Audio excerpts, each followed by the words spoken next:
Welcome to the Church and Culture Podcast, a weekly discussion with Dr. James Emery White on the latest trends happening in culture and where and how the church should respond. Jim is the founding and senior pastor of Mecklenburg Community Church in Charlotte, North Carolina, president of Serious Times, a ministry devoted to exploring the intersection of faith and culture, former professor of theology and culture at Gordon Conwell Theological Seminary, where he also served as their fourth president, and the author of more than 20 books. I am your host, Alexis Dry, and I can't wait to dive into this week's conversation. Hey everybody, thank you for joining us this week. Now, just a few weeks ago, Pope Francis passed away at the age of 88. He had served as the head of the Catholic Church for the past 12 years, and his death certainly set off a media storm. Now, Pope Francis has certainly not been a stranger to the media, at least not when he was alive, and we can talk more about that in a moment, but any time that a pope dies and a new one is to be appointed, the world just seems to lean in. The office of the Pope and the process of the Pope's election are unfamiliar territories for non-Catholics, which undoubtedly adds to that intrigue. So I thought for today's conversation, we could potentially demystify that office a bit. And since, Jim, the best place to start seems always to be the beginning, can you give our listeners a quick history lesson on the office of the Pope, including any biblical precedent? Sure, and I'll work to be concise because obviously this has filled volumes, but I think I can give an overview that might be helpful and kind of a progression of the idea through time and history.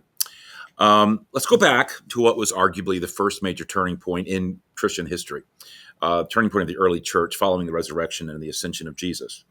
In other words, following the history that we have in the New Testament writings. And I would argue that the first major event, the first big turning point, was the destruction of the temple in AD 70.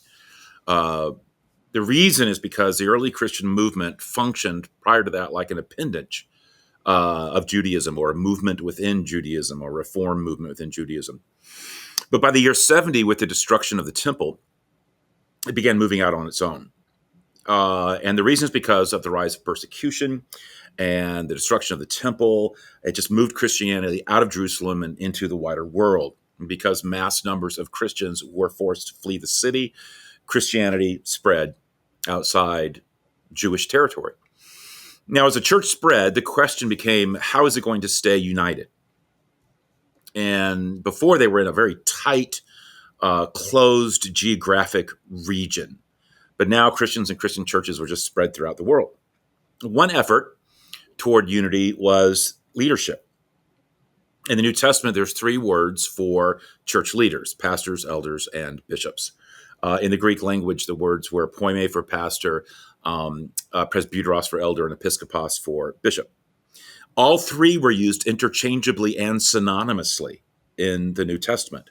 And while there was a plurality of pastoral leadership in any given church, there was a sense also of there being senior leaders or senior pastors, a pastor of other pastors, if you will. For example, that's what Timothy was for the church of Ephesus, and why the Apostle Paul told him, as senior pastor, if you will, to be the one who appoints and oversees other pastors or elders. The early church began calling their leaders of leaders bishops, or the episcopate, or popes. The term pope, by the way, is simply Latin for father, and was initially used for any bishop, any church leader, all kinds of popes. So bishops were put in place to oversee geographic areas of the church and to work in conjunction with other bishops. It was a geographical network of leadership.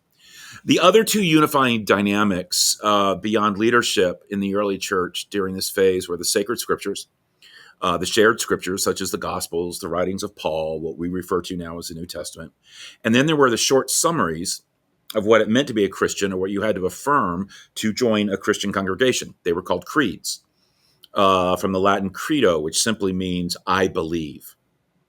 The earliest creed that we know of was simply Jesus is Lord, all the way up to the full Apostles' Creed, which, while not formally recorded until the 7th century, we can trace it back to the 2nd century. The Apostles' Creed had language in it that referred to the Holy Catholic Church. The word Catholic in that ancient creed simply meant universal, as in the universal Christian church, not what we would think of as Catholic or Roman Catholic today. So to recap, just to make sure, I know it's a lot fast, but I'm not close to being done.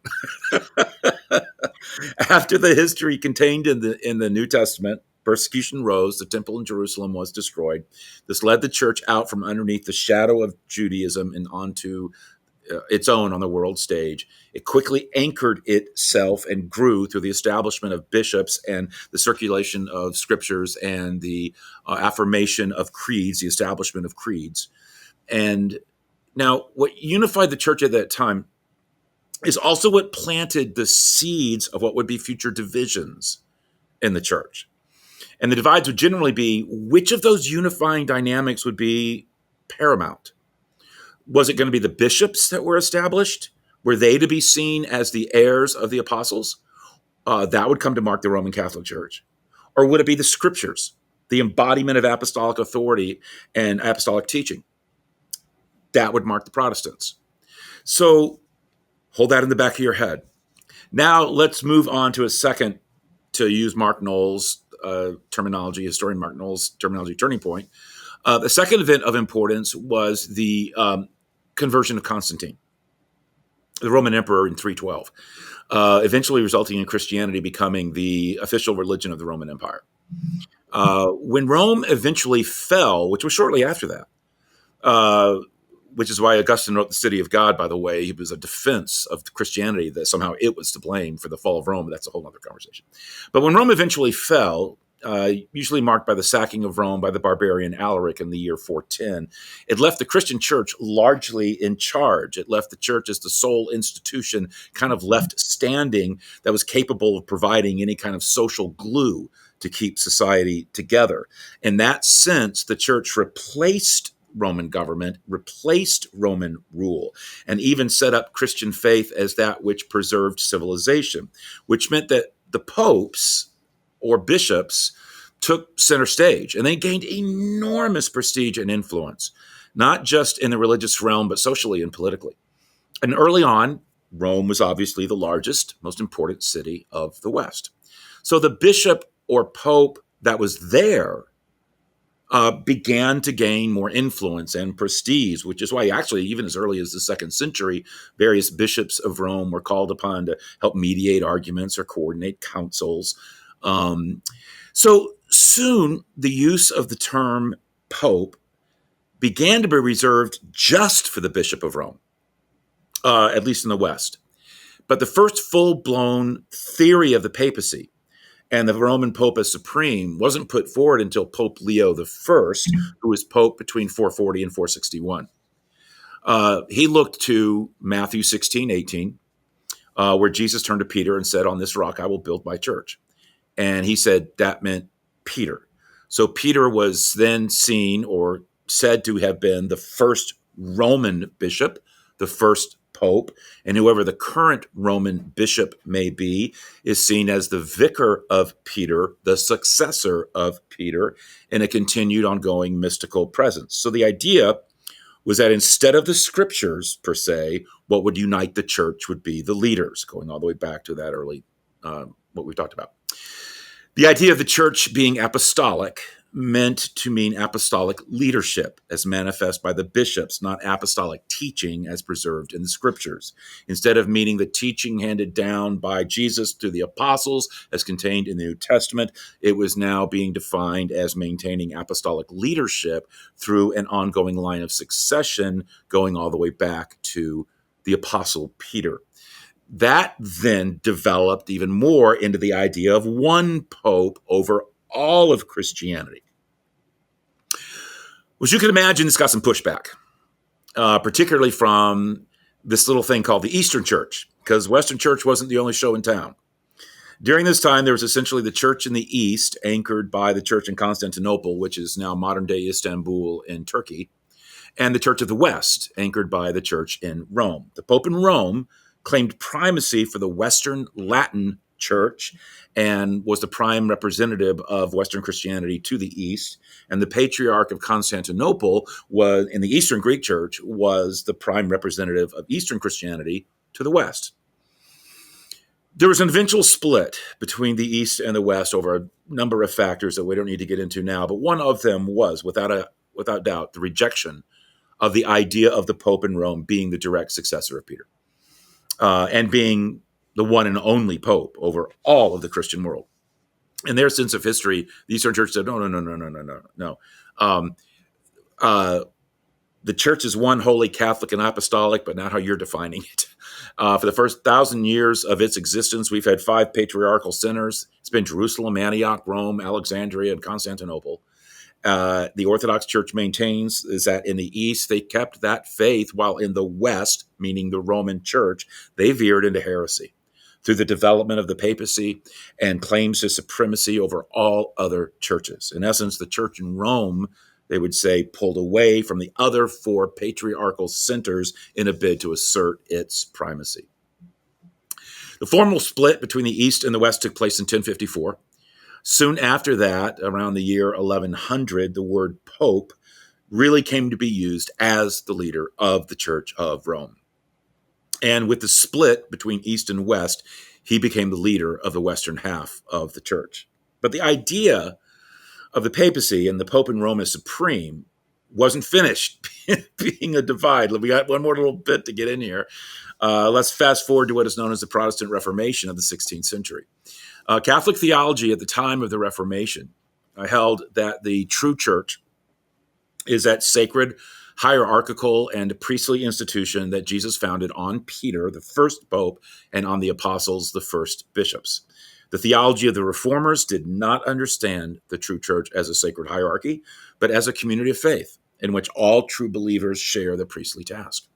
For the reformers, to be apostolic meant to be true to the apostolic teaching, not some type of apostolic succession of bishops from Rome.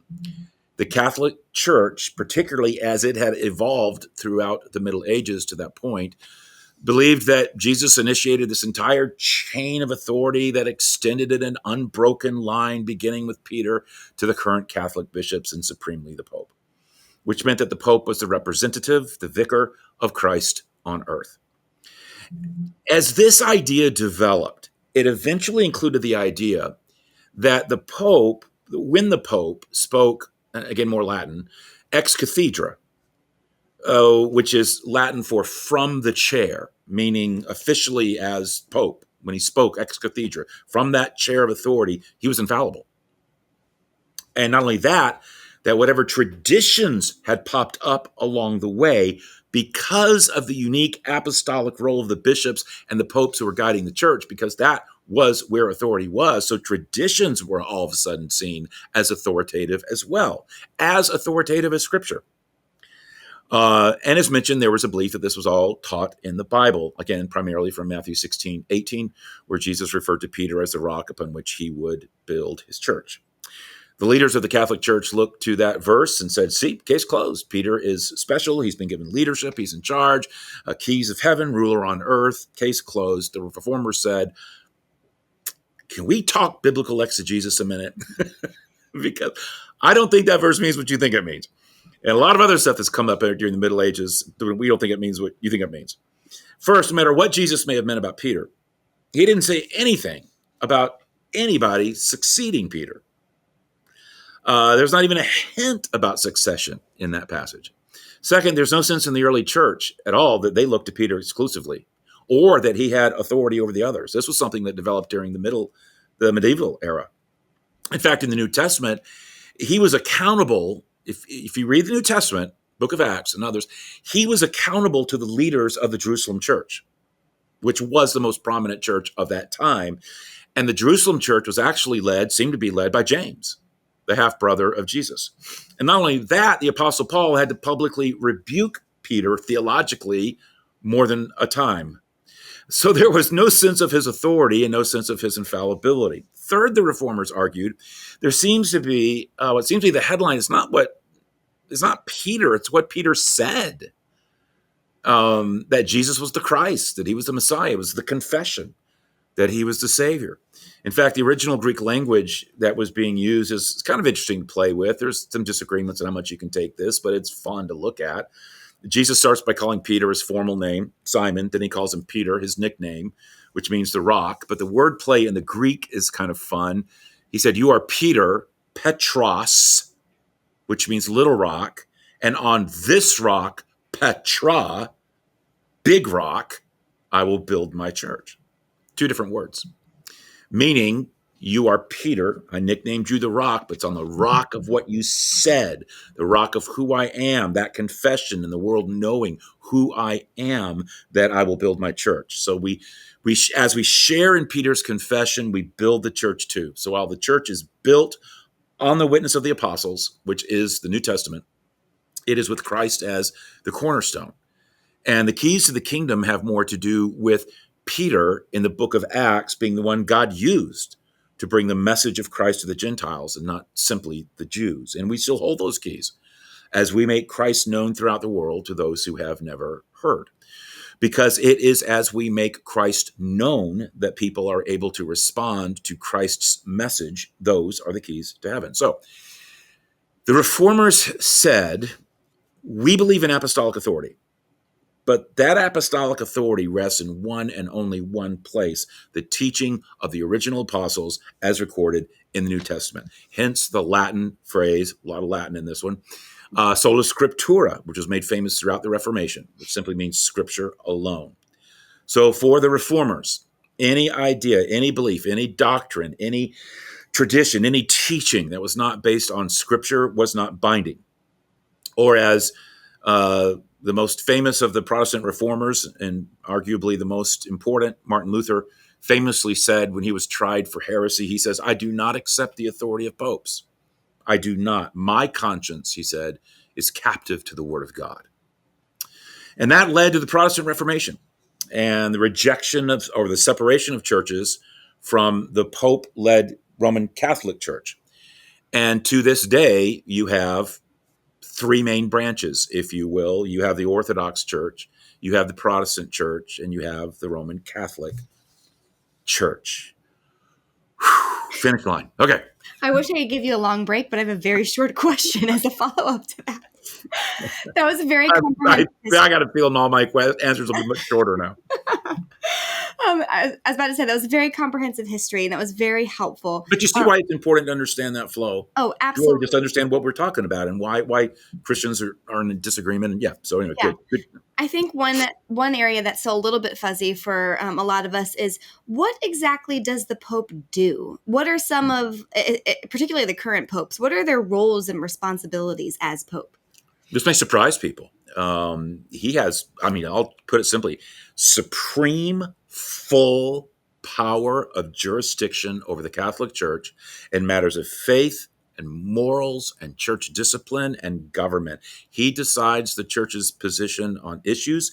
He has the power to call ecumenical councils, which are the meetings that decide church policy.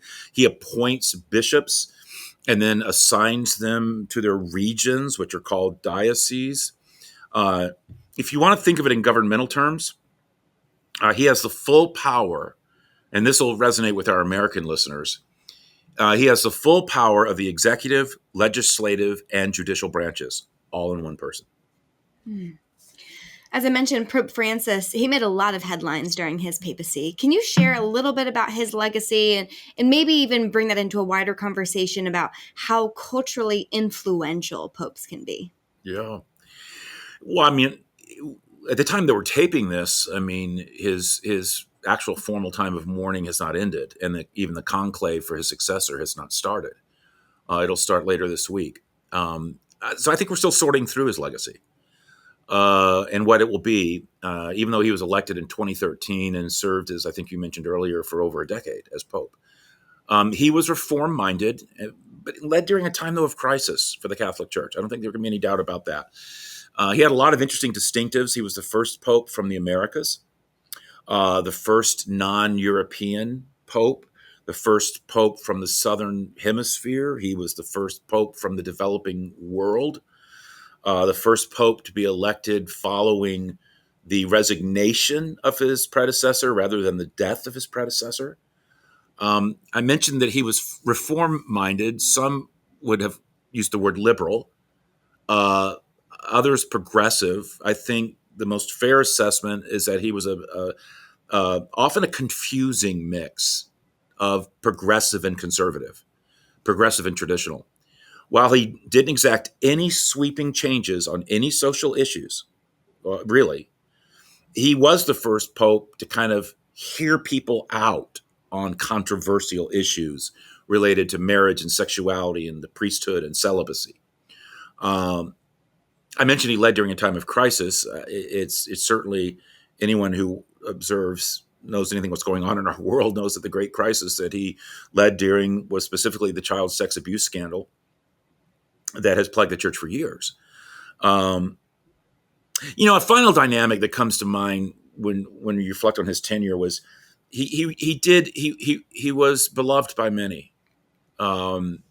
And people had a sense of him being very sympathetic and humble, merciful.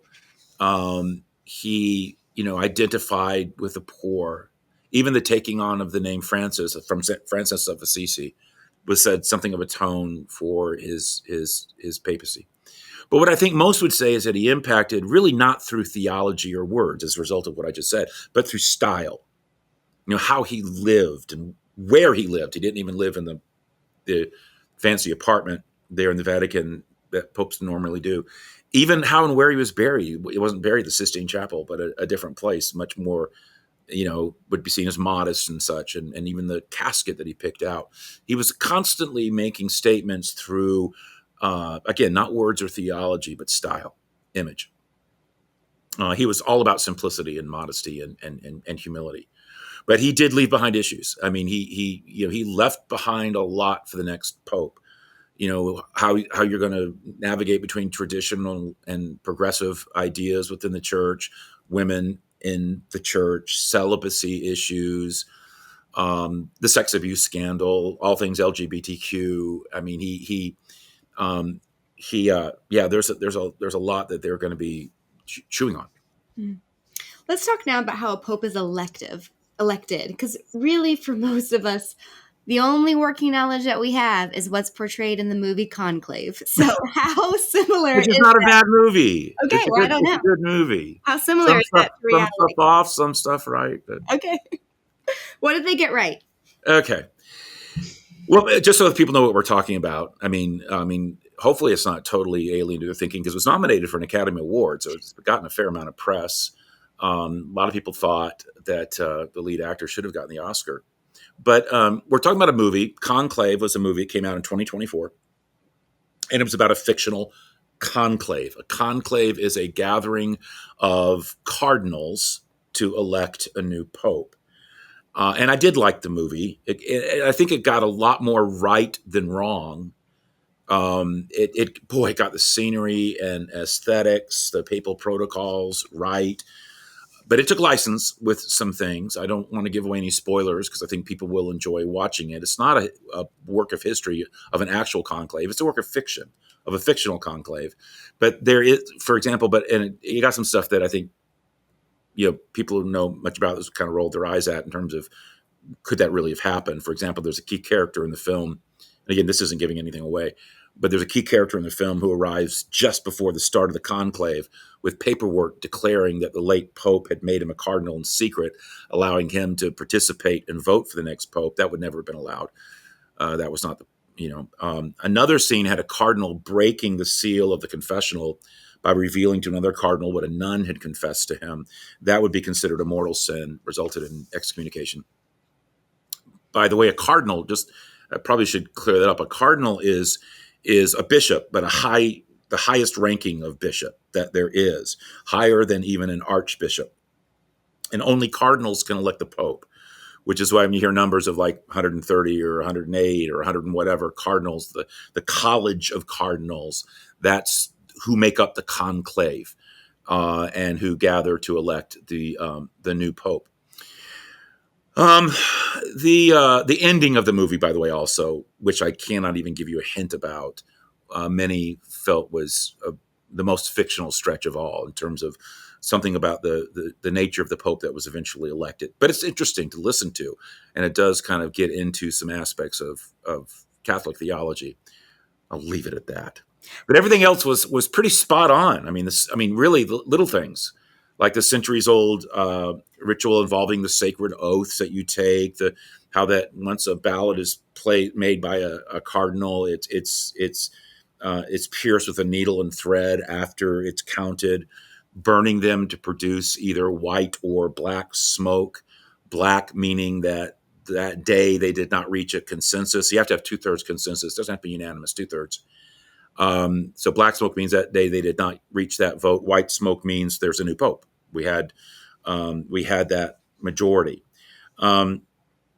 The secrecy about it that is conveyed, being forbidden to communicate with the outside world, all of that is accurate, and it's actually a very interesting film that I think most people would enjoy. I did. I enjoyed it. Mm. So taking into account what you shared a bit about the history of the Pope, or the papacy in that office, as well as some of the things that made Pope Francis pretty popular, what importance, if any, should the Pope have for Protestants? There's so much that could be said if you really wanted to plumb into that, but I'll keep this short. I think there needs to be respect from Protestants toward their Catholic brothers and sisters, which also means respect for their leadership. There can be deep disagreement on the office and the role of the Pope, but that doesn't mean there should be disparagement. I also believe that what the Pope represents, which is, among other things, the global nature and responsibility of the Church, small c Catholicity, is terribly important. Every Protestant upholds that the Church is one, holy, Catholic, and apostolic. And we've defined those terms differently, particularly Catholic and apostolic. But the way the Pope does embody small c Catholicism and is important, and which Protestants affirm the universality of the Church. But I think the most important thing is the apostolic aspect, a deep appreciation and affirmation of apostolic authority. Protestants do not believe apostolic authority resides with the Pope, but apostolic authority itself is critical. And I think that's something that the way the Pope is enshrined and looked to and can speak ex cathedra, and that authority that is there tied up with, apostolic authority, the fact that is treated with such reverence and with such authority is, I think, a very important thing for Protestants to remember and to learn from. The Protestant disagreement with the Pope over apostolic authority should remind us that while we reject the office as embodying apostolic authority, but apostolic authority itself is absolutely crucial. And Catholics, you could argue, uphold apostolic authority more than Protestants by the way they have this office of the Pope. And it's to the shame of Protestants that we don't hold up the New Testament apostolic writings with the same degree of authority. Did you get my point on that? Yeah. And many Protestants today, they just play fast and loose with biblical authority. They treat the apostles as mere foolish, fallible first century people that, have no special place at all and were not appointed by Jesus to do much of anything. You can take their writings that are inspired in the New Testament as either here nor there. And that's wrong. When we look to what the Catholics are doing with the Pope in relation to apostolic authority, it should be a reminder to us to take apostolic authority seriously as well, even though we define it very differently. We put it in the writings of the apostles and not in a succession of people. And so I think that would be one of the biggest reminders, one of the biggest takeaways that comes to my mind right away. Well, thank you, Jim. It's always so helpful to be able to talk about things that are happening in real time in our culture and our society, making headlines. So we have a little bit more context, knowledge, and a Christian worldview as we approach those things and read about them. So thank you for taking the time to explain this to us. Thank you all for listening, and we hope you'll join us again next week.